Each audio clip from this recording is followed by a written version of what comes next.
আসসালামু আলাইকুম প্রিয় ভিউয়ার্স, আপনারা দেখছেন গোপালগঞ্জ জেলার গোপালগঞ্জ সদর উপজেলার ১ নং জালালাবাদ ইউনিয়নের চরবাফা গ্রামের শেখ মোহাম্মদ আলালউদ্দিনের ছেলে শেখ মোহাম্মদ রিয়াজুল ইসলামের সৌদি আরব থেকে সরাসরি ঢাকা উড়োজাহাজে করে এসে ঢাকা থেকে সরাসরি হেলিকপ্টারে করে এসে নিজ গ্রামে অবতরণ।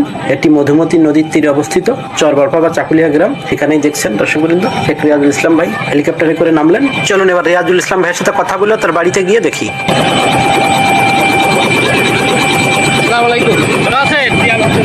কোথা থেকে আসতেন? সৌদি আরব থেকে। কবে আসতেন বাংলাদেশে? সকাল। আর এই হেলিকপ্টারে কয়টা উঠছেন? হেলিকপ্টারে ভাড়া কত? কি পারমিশন লাগছে পুলিশের, প্রশাসনের? কেবল এসে নামলেন?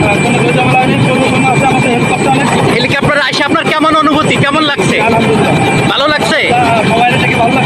সকলের উদ্দেশ্যে কিছু বলেন, সকলের উদ্দেশ্যে।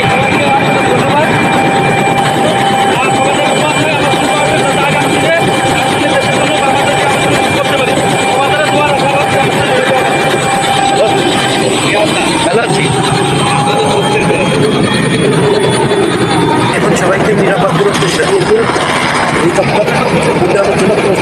ভিডিওটি দেখার জন্য ধন্যবাদ প্রিয় ভিউয়ার্স।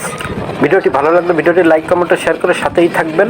আবারও দেখা হবে অন্য কোনো ভিন্ন ধরনের ভিডিওতে। সেই পর্যন্ত সঙ্গেই থাকুন। আসসালামু আলাইকুম।